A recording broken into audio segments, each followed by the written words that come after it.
Nasie in gesprek op reis deur Suid-Afrika se platteland. Met trots geborg deur Monsanto, Nedbank en Senwes. In samewerking met Hinterland en NWK.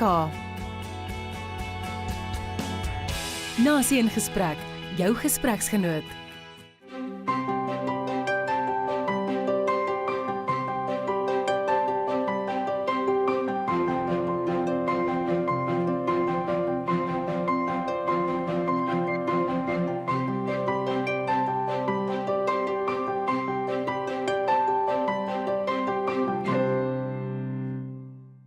Goeiedag en welkom by Nasie in gesprek.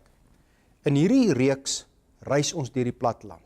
Ons besoek streke en dorpies en kyk spesifiek hoe landbou en landboubesighede hierdie streke en dorpies ondersteun. Goeiedag van my kant af ook. Vandag besoek ons twee van Suid-Afrika se gewilde klein dorpies, Robertson in die Wes-Kaap sowel as Parys in die Vrystaat. Beide hierdie dorpies is gewild onder besoekers om verskeie redes, maar ons gaan bietjie meer lig werp op die sukses en impak van familieboerderye in hierdie streke. Hier is waarna jy kan uitsien in vandag se program. In Contry gaan kuier ons op Braklaagte naby Parys, as ook by Van Loveren in Robertson. Beide suksesvolle familiebesighede oor dekades. Ons sluit dan af met gespreksfokus, 'n uittreksel uit die Senwes Jong Boer Kongres, waar Theo en sy paneelgaste familiebesighede in diepte bespreek.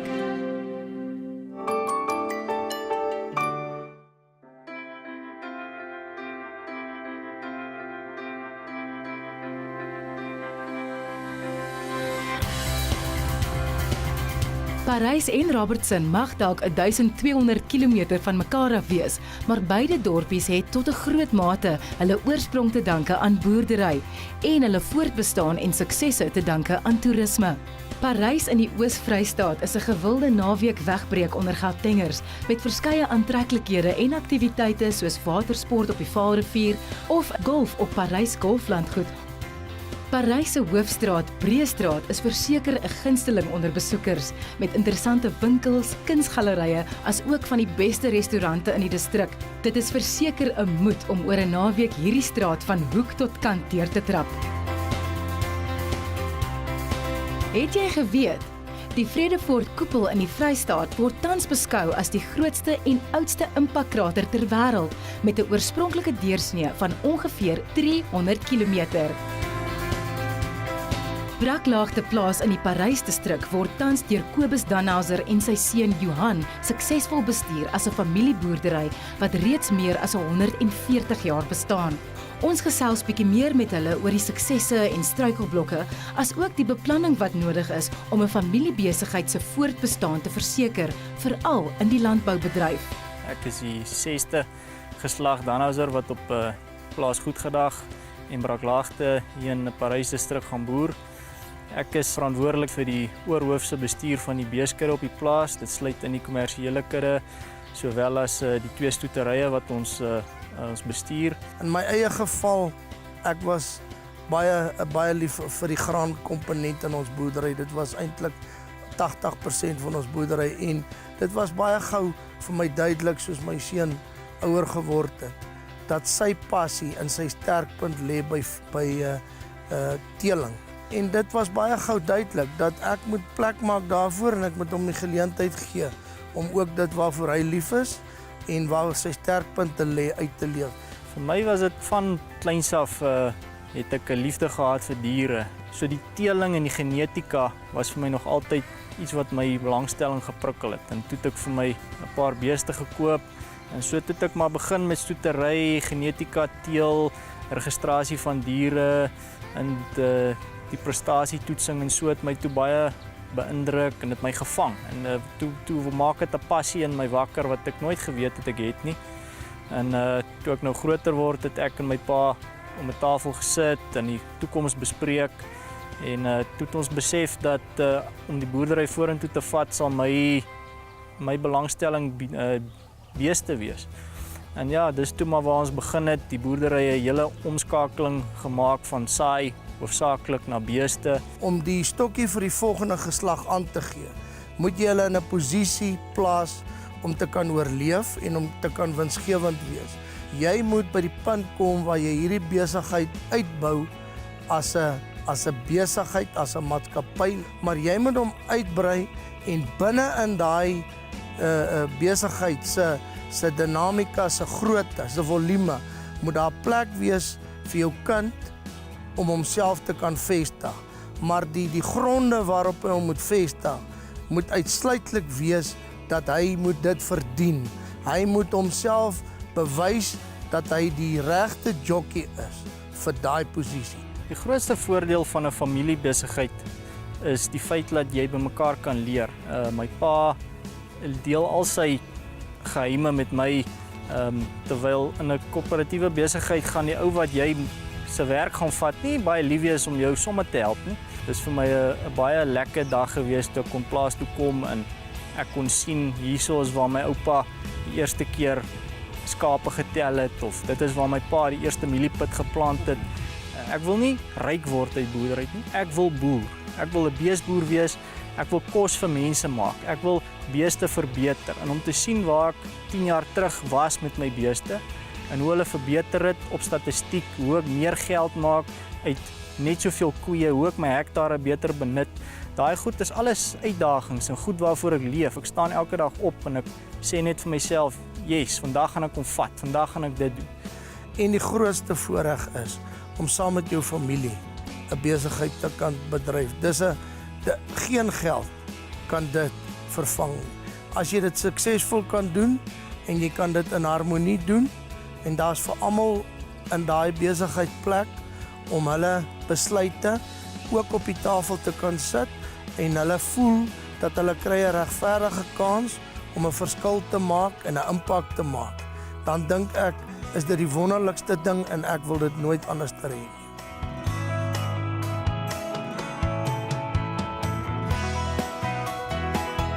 Robertson in die Wes-Kaap is baie gewild en bied besoekers 'n kombinasie van die bekende wynbedryf, natuurskoon en kos vir die siel. Met meer as 150 jaar se ryke geskiedenis, is dit duidelik hoekom Robertson bekend staan as die klein dorpie met die groot hart. Geleë tussen die lange berge en die breë rivier, het hierdie dorp die vermoë om elke hart te betower. Van die gewilde wynlandgoed soos Van Loveren, De Wetshof, Viljoensdrift en Bon Courage tot die moderne Four Cousins proelokaal en restaurant, as ook die wêreldklas kunswinkels en Klipdrift distilleerdery, bied Robertson 'n fees vir die sintuie. Slegs 90 minute van Kaapstad Internasionale Lughawe is Robertson die ideale stilhouplek op die bekende Kaapse wynroete en vorm ook deel van die skilderagtige roete 62. Die Van Loveren familie wynlandgoed word tans bestuur deur die 3de generasie se 4 neefs. Natuurlik die inspirasie agter die Four Cousins handelsmerk.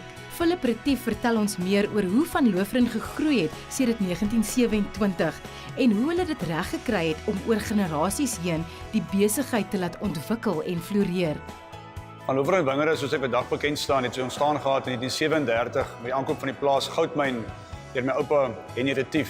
Dit is 'n baie klein plaas op daardie stadium, dit is 22 hektar groot, 'n gediversifiseerde bestaansboerdery, hoofsaaklik bietjie beeste, bietjie varke, klein bietjie druiwe en 'n bietjie sitrus. En in die 60er jare toe my pa Wynand en my oom Nico na die besigheid toe gekom het of na die plaas toe, was dit 'n klein vir hulle gewees. Hulle het nog 2 klein plasies aangekoop en bietjie meer begin fokus op wingerd en inmaakvrugte. En ons het altyd wyn gemaak, maar hoofsaaklik in 'n balkformaat wat 'n soetwyn was wat ons verkoop het aan die groothandel. En in die 70 het ons koue fermentasie in die keller geïnstalleer. Dit beteken dat ons beter wyne kon maak, veral aan die witwynkant. En in die 80 het hulle besluit om die wêreld van handelsmerke toe te tree en so hulle eerste wyn vrygestel, 100 Kuste Van Loveren Premier Grand Cru. In die laat 90er jare het die 4 neefs die besigheid toegetree. Ek self, my broer Neil, my neef Henny en my neef Basil. En dis hoe die handelsmerk Four Cousins ontstaan het. Ons het dit in die laat 90's vrygestel, baie suksesvol, 'n produk wat gemaak was vir die verbruiker wat hou van 'n soeterstyl wyn, die groot bottel natuurlik, baie populêr en dit het ons 'n groot stiekrag gegee in terme van ons groei oor die laaste 15 jaar. En ja, dis lekker, ons is innoverend, ons probeer gedurig vernuwe. Die wynwêreld is onder druk. Ons moet in die voorpunt van van die innovasie bly en ja, dis vir ons 'n baie dinamiese omgewing om in te opereer op hierdie stadium.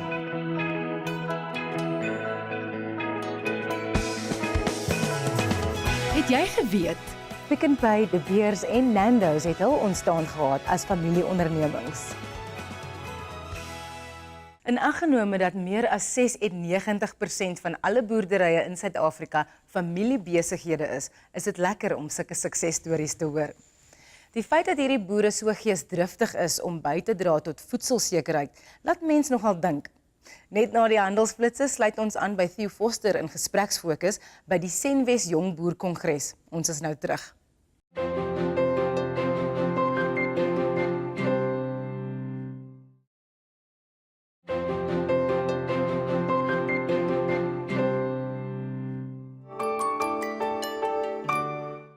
Welkom terug by Nasie in Gesprek. Ons kyk vandag na suksesvolle familiebesighede. Ek het onlangs gaan draai by Senwes Jong Boer Kongres vir 'n paneelbespreking rondom familiebesighede om die belangrike kwessies te bespreek. Ons kyk na 'n uittreksel uit hierdie gesprek. Onthou, jy kan die volledige paneelbespreking op nasieIngesprek.co.za kyk. Welkom by Senwes Jong Boer Konferensie saam met Nasie in Gesprek. Ek is Theo Foster. Ons gesels vandag oor die dinamiek in familiebesighede. Saam met my in die ateljee is François Strydom, die uitvoerende hoof van Senwes. François, baie welkom. Ek het jou. Hendrik Wessels, hy is van die ouditeursfirma PwC. Hendrik, baie welkom. Andrei Diedericks, hy is van Fabasa. Andrei, baie welkom. Baie dankie, is lekker hier. Andrei Diedericks, jy het Fabasa begin. Net eerstens, wat is Fabasa? Goed, miskien net so 'n bietjie agtergrond, anders gaan mense nie verstaan nie. Ek het so 20 jaar gelede by 'n internasionale konferensie in Puerto Rico gesit oor klein en mediasakeontwikkeling. Daar was so 65 lande bymekaar. En hulle het die hele tyd gepraat oor familieondernemings. Ek het naderhand gedink ek is by 'n verkeerde konferensie. En toe ek nou die vraag begin ek agterkom maar wat die geweldige impak van familieondernemings is. Op daai stadium het hulle my geleer dat 78% van die welvaart in die VSA behoort aan familieondernemings. 75% van geregistreerde besighede in die Verenigde Koninkryk is familieondernemings.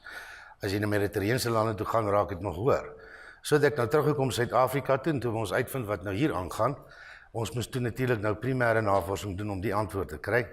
Net om te leer dat 81% van geregistreerde besighede in Suid-Afrika is familieondernemings. 81%, ja. En landbou? Landbou is 96% plus.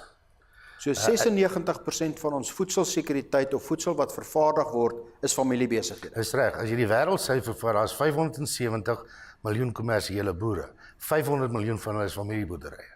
As vertrekpunt, as dit kom by 'n besigheid met bates, wat is die belangrikste elemente wat julle op fokus? Ek dink die belangrikste is 'n ou moet begin by die strategie van die huidige ouens wat daar is, die huidige generasie wat huidiglik die eienaar is van die bate of die besigheid. En dan die tweede element is om te kyk na, jy kyk na die strategie en jy besluit, okay, as ons hierdie strategie aan die een kant het, wat is die strategie van die opvolging van die ouens van die tweede generasie wat hier inkom? En as jy na hulle kyk en jy vra jouself die vraag, wat is hulle strategie, dan moet jy laat die twee met mekaar praat. Sodra jy 'n ding het wat met mekaar praat, die eerste generasie en die tweede generasie se strategie is dieselfde of het dieselfde uitkoms, dan kan jy begin 'n besluit te maak oor, is dit belangrik? Want die volgende vraag is nou natuurlik, is dit belangrik om eienaarskap van die bate oor te dra, of is dit meer belangrik, soos hy vroeër genoem het, om eerder te kyk om die bedryf oor te dra en die eienaarskap oor tyd oor te dra, of miskien as daar nog ander kinders betrokke is, beteken dit dat daar meer mense betrokke gaan wees of eienaars gaan wees in die grond of in die bate as wat daar is in die bedryf. Andrei, hy het gepraat van praat, die generasies met mekaar praat. Daai element van kommunikasie en die formalisering daarvan, wat is julle ervaring daar? Kyk, daar's 3 basiese uitdagings in alle familieondernemings, maak nie saak waar jy in die wêreld sit nie. Die eerste ding gaan oor hulle beheerstrukture en ek wil daarbey aansluit. En daar's 'n proses met 'n hulpmiddel wat ons gebruik wat ons 'n grondwet noem, 'n familieonderneming grondwet.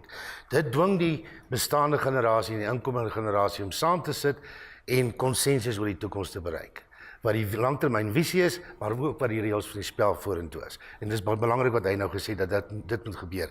Die volgende uitdaging is juist die ding waaroor hulle praat nou, is opvolgbeplanning. Julle het seker al die wêreldstatistieke daaroor gehoor. Net 30% gaan oor van die eerste na die tweede generasie. 14% van die tweede na die derde generasie. Inteendeel, net 3% van familieondernemings in die wêreld gaan aan van die vierde generasie en verder. So daar's probleme wat ou moet aanspreek. Ek hoor wat hulle sê oor opvolgbeplanning. By ons is die reël altyd 'n opvolger. Daar's twee elemente. Hy moet die vermoë hê en hy moet die bereidwilligheid hê. Dit help nie het iemand wat bereid is, maar nie vermoë het nie, of iemand wat die vermoë het, maar nie bereid is nie, want dis gewoonlik waarmee ons sit. So dis die twee dinge wat ons aanspreek as ons kyk na opvolgbeplanning. Ons sê ook verder dat familieboerderye probeer natuurlik mos nou die opvolger hou as deel van as 'n bloedverwant. Jy verstaan. Maar as jy nie 'n opvolger het, 'n onmiddellike opvolger wat 'n bloedverwant is, wat die vermoë en die bereidwilligheid het nie, keer niks jou aan om 'n bestuurder aan te stel om daai saak te bestuur. Ons het daar baie gedoen tot tyd en wyl daar weer 'n natuurlike opvolger is. So dis net in kort. François, landbou, en ek kom net terug voor ons kom by die eienaarskap van die elemente. En jy daarna verwys, as jy elke generasie die plaas of die besigheid moet opdeel, nie net verloor jy die intellektuele kapasiteit nie, maar jy verloor die skaalvermoë. En landbou is besig om te verander in terme van skaal. Ek dink, jy weet, 'n handelsmerk raak so belangrik. Kom ons vat 'n goeie voorbeeld van ZZ2, wat eintlik dan, jy weet, die hele spasie van tomatieproduksie en nou ook eie en dan ook hulle eie ontwikkelde avokado, jy weet, cultivar begin ontwikkel. Hulle het daai spasie hulle eie gemaak. So as jy oor tomaties praat jy oor ZZ2. So dit was, jy weet, van die elemente wat jy hiervan praat, dis die mindset. En dit is dan eintlik waar die waarde van daai onderneming gesetel word, is die intellek wat hulle opbou, die vermoë, die bemarkingsvermoë. Onthou, dit gaan op die einde oor die rakspasie wat jy in die retail winkel gaan beset, want dit is waar die transaksie plaasvind. Strategiese beplanning is werklik van kritiese belang in familieondernemings, wat in wese ook net nog 'n besigheid is soos enige ander besigheid. Na die handelsflitse keer ons terug na die Senwes Jong Boer Kongres.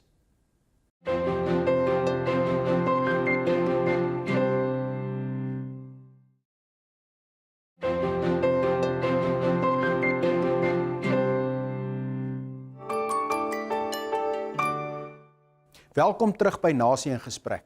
Ons volg die gesprek verder by die Senwes Jong Boer Kongres oor familieondernemings. Onthou, jy kan die volledige gesprek kry op www.nasieinggesprek.co.za. François, ons praat nou oor hierdie oordrag van een generasie na 'n ander generasie. En iemand het vir my 'n ruk gelede die opmerking gemaak dat die syfer wat genoem word oor die ouderdom van Suid-Afrikaanse boere is nie waar nie, want die persoon in wie se naam die rekening is wat nagespeur word, is gewoonlik die pa of die oupa, en lankal al boer sy seun of die pa of die oupa boer nie meer nie. As jy kyk na julle besigheid en hoe suksesvol of hoe voorbereid is Suid-Afrikaanse boere op hierdie vraagstuk waarvan ons nou praat, die oordrag van grond, die beplanning vir die volgende generasie, hoe suksesvol is die strukture? Ja, ek moet ongelukkig sê, jy weet, ons ondervinding is dit nie suksesvol nie. Ek het aan die begin gesê dat baie van die vererwing vind eintlik, die opvolgbeplanning word die dag openbaar as die prokureur die testament voorlees. Dan weet baie keer 'n 40 of 'n 45 of selfs 'n 50-jarige kind vir die eerste keer, maar dis toe wat ek kry, en dis hoe ek die besigheid moet verder vat. Hierdie tegniese beplanning, wat eintlik maar die gevolg is van 'n strategiese beplanning. Ja. Dit is waar dit begin, om, soos die Tooi groep in die 50er jare te gesê het, wat wil ons doen? Wat is regtig die pad wat ons wil loop? En dan kan jy die tegniese beplanning daarna doen. So, hierdie beplanning is absoluut essensieel vandag vir 'n boerdery, om professionele advies te neem, uit 'n regsoogpunt, uit 'n audit oogpunt, is absoluut essensieel. Weet, 'n mens kan sommer maar net vir die boere vra, en ek konfronteer hulle baie keer daarmee. Sê vir my, wanneer het julle laas 'n behoorlike strategiese beplanning gedoen, wat 10 jaar vorentoe kyk? Nie, kerels, kom ons kom gou by mekaar, ons besluit wat doen ons môre of oormôre. Andrei, François het nou gepraat van daar moet gesels word oor strategiese langtermynbeplanning. Nou daai langtermynbeplanning uiteraard moet ook maar insluit moet insluit wat gebeur van een generasie na 'n ander generasie, soos hierdie bate gebou word. Want uiteindelik is die doel van die beplanning om 'n welvarende bate vir die familie te bou. Ja. Wat behoort in daai dokument te staan? In so 'n grondwet waar jy begin is met jou visie. Jy moet die aankomende generasie en die bestaande generasie op dieselfde bladsy en dieselfde visie kry. Wat is ons visie? En dit beklemtoon kommunikasie Tuurlik. oor hierdie onderwerp. Ja nee, hulle moet daaroor kommunikeer. Hulle moet met mekaar saamstem. En baie keer, en ek doen nou baie van hierdie grondwet by familieboerderye. Hulle stem nie altyd noodwendig saam wanneer ons begin nie, maar ons gaan nie uit mekaar uit voor ons die konsensus het oor wat die visie is nie. Maar ek vra vooraf byvoorbeeld vir almal, die inkomende en die uitgaande, wat is jou visie voor ek hulle by mekaar uitbring? En so kan ek voor die tyd al sien hoe hierdie visies nie lekker klop nie. Jy verstaan? Maar dan kan ek voorberei tot ons op dieselfde bladsy gekom het. En 'n visie kan so eenvoudig wees soos ons wil hierdie familieboerdery bewaar vir toekomstige geslagte. Dit kan so eenvoudig soos dit wees. 'n Visie is nie iets wat maklik bereik kan word nie, anders maak hy nie sin nie. Hy moet vir jou stretch. Dit is belangrik. Die volgende ding van kardinale belang is hulle moet oorstem oor waardes. Hoekom ek dit wil beklemtoon? Ek het 'n klompie jare terug 'n boek gepubliseer waar ek gegaan het na die ouste familienemers in die wêreld om te vra hoe het julle so lank oorleef? Die antwoord was nie ingewikkeld nie, het alles te doen gehad met leierskapstyl en waardes. Maar is nie waardes wat teen 'n muur hang en nou, jy so nou en dan van kennis neem, dis waardes wat elke besluit wat jy neem in 'n organisasie beïnvloed.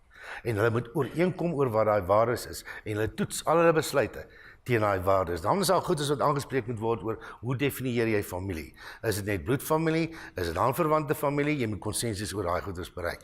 Dan wat is die rol vir leierskap en vir opvolging? Daar moet reëls wees. Hoe kwalifiseer jy as 'n opvolger? Daar moet reëls oor hierdie goedes wees. Wie mag opvolg? Al daai goedes moet uitgespel word. Dan gaan ons tot binne in die werknemersbeleid aan. Nou ons maak goedes soos byvoorbeeld die eerste plek, dit is nie 'n geboortereg om 'n familieonderneming te werk nie. Dis die eerste reël wat daar moet bestaan. Jy kom werk nie daar as jou kwalifikasies en ondervinding nie 'n bydrae tot die besigheid gaan maak nie, want jy gaan die besigheid net seermaak. So dieselfde reëls wat jy by enige koöperatiewe organisasie moet jy binne jou familieonderneming hê. Baie dankie Andrei Diedriks van Fabasa, Hendrik Wessels van PwC en Francois Strydom van Senwes. Van my, Theo Forster, tot volgende keer, mooi loop. Dit was 'n uittreksel uit die Senwes Jongboer Kongres. Nou gegee die belangrikheid van familieondernemings, nie net vir die landbousektor nie, maar in die res van die ekonomie, is dit krities belangrik dat hierdie ondernemings bestuur moet word vir die generasies wat kom. Dis 'n nasionale bate en moet so beskou word. Tot volgende week, mooi loop. Baie dankie Theo. Volgende week sit ons reis deur die platteland voort. Ons kuier in Wellington in die Wes-Kaap waar ons gaan kyk na die wyn- en whiskybedrywe. Tot volgende week, totsiens.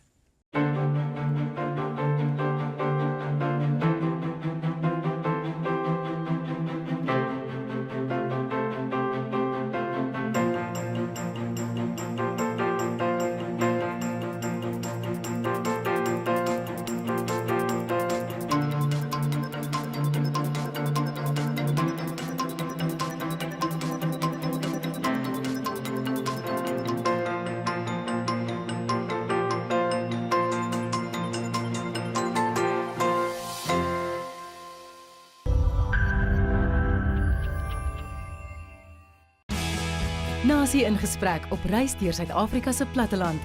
Met trots geborg deur Monsanto, Nedbank en Senwes in samewerking met Hinterland en NWK.